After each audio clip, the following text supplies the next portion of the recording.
दीप morning. Equity space की अगर बात करें अमेरिकी बाजारों में तो बेहतरीन प्रदर्शन है, कोई दिक्कत वाली बात नहीं है। कौन कौन से महत्वपूर्ण ट्रिगर्स रहे हैं, कहाँ रखनी है नजर? बिल्कुल, तो जैसे आप हम रोज ही बात करें, कोई ऐसी परेशानी के संकेत पिछले 7 हफ्तों की रैली में नहीं आए बाजार में। ये आठ हफ्ता है, शुरुआत अमेरिकी बाजारों की अच्छे नोट पर ही आपको होती हुई दिखी और आज सुबह भी अगर आप ग्लोबल संकेत देखें तो कोई ऐसी परेशानी वाली बात नहीं आ रही है। इस साल की आखिरी मेजर सेंट्रल बैंक पॉलिसी पर सबकी नजर बनी हुई है और वो है बैंक ऑफ जापान। हम देख रहे हैं जापानीज मार्केट्स पिछले कुछ समय से थोड़े वॉलेटाइल हो गए हैं।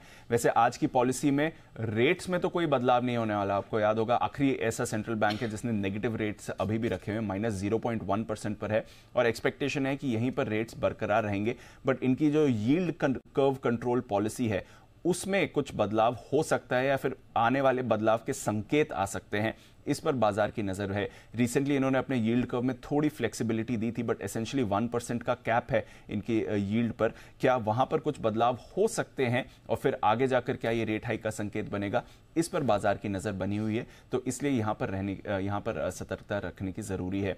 दूसरी बात, स्टॉक स्पेसिफिक एक्शन आज जापान में हो रहा है और ये हाईलाइट करना जरूरी है क्योंकि जापान की कंपनी है निप्पॉन स्टील, जिसने अमेरिका की यूएस स्टील को खरीदने के लिए ऑफर दिया है।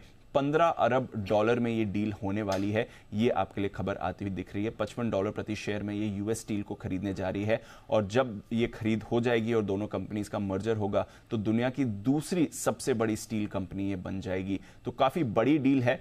इसकी वजह से कल यूएस में भी हमने एक्शन देखा और आज सुबह जापान में भी हम एक्शन देख रहे हैं। यूएस में यूएस स्टील कल 23% ऊपर था, आज सुबह जापान में निप्पॉन स्टील करीब 6% नीचे है। बट बड़ी डील होने वाली है तो यूएस और जापान के बीच में यहां पर भी आपको रखनी है नजर।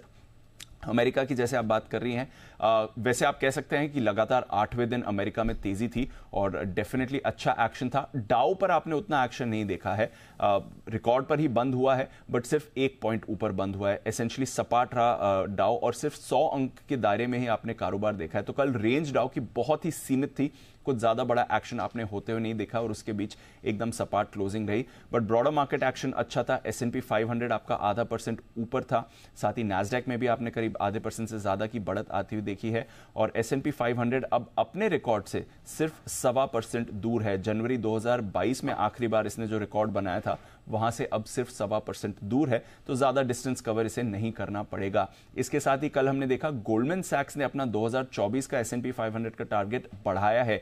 अभी रिसेंटली उन्होंने टारगेट दिया था, उसको अब बढ़ाकर 5100 कर दिया है। तो अच्छी रैली 2024 में एक्सपेक्ट कर रहा है गोल्डमैन सैक्स। S&P 500 पर भी करंट लेवल से करीब 8-9% की रैली उन्हें एक्सपेक्टेशन है।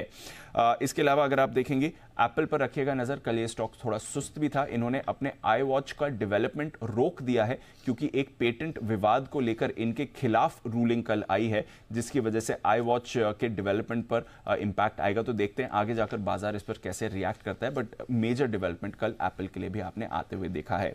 यूरोप की बात करें उससे पहले एक वर्ड ऑफ कॉशन आ रहा है कुछ फेड के सदस्यों से। हम देख रहे हैं लगातार फेड पॉलिसी के बाद कई फेड मेंबर्स बाजार को बोलना चाह रहे हैं कि आप बहुत ज्यादा ओवर ऑप्टिमिस्टिक हो रहे हैं। ये उम्मीद जो आपने लगा ली है कि रेट कट्स आएंगे और अगले साल अग्रेसिव रेट कट्स आएंगे, ये थोड़ी आप समय से ज्यादा उम्मीद लगा रहे हैं। फेड ने फिलहाल इतना फैसला नहीं लिया है कि कब कब ये रेट कट करने वाले हैं। एक इंडिकेशन जरूर है कि अगले साल 0.5% की रेट कटौती होगी, बट इमीडिएटली रेट कट शुरू हो जाएंगे, 0.5% से ज्यादा रेट कट्स होंगे। इस पर फेड सदस्यों का कहना है कि बाजार बहुत ज्यादा ओवर ऑप्टिमिस्टिक हो रहा है और आपको अपनी एक्सपेक्टेशन कम करनी चाहिए। अब इन कमेंट्स को पिछले 2-3 दिनों से बाजार इग्नोर कर रहा है, बट लगातार कई फेड सदस्यों से ये वार्निंग आ रही है और कल भी 3 फेड सदस्यों ने बात करी थी और तीनों ने सिमिलर लाइंस पर कहा है कि आप बहुत ज्यादा ओवर ऑप्टिमिस्टिक हो रहे हैं रेट कट एक्सपेक्टेशंस को लेकर। हल्की सी बॉन्ड यील्ड में हमने बढ़त भी देखी थी, बट एसेंशियली बाजार ने इनकी कमेंट्री को कल पूरी तरह से इग्नोर किया। यूरोप में ठीक ठाक था, थोड़ा मिला जुला आपने कारोबार देखा है। कच्चे तेल में पिछले कुछ दिनों से हल्का हल्का रिबाउंड आ रहा है। कल भी हमने देखा करीब 2% कच्चा तेल ऊपर था और $78 के आसपास आपको ब्रेंट आते हुए दिख चुका है। तो 2 हफ्ते की ऊंचाई पर आपको कच्चा तेल आया है। वैसे तो कंफर्टेबल है बट थोड़ा एक्शन है।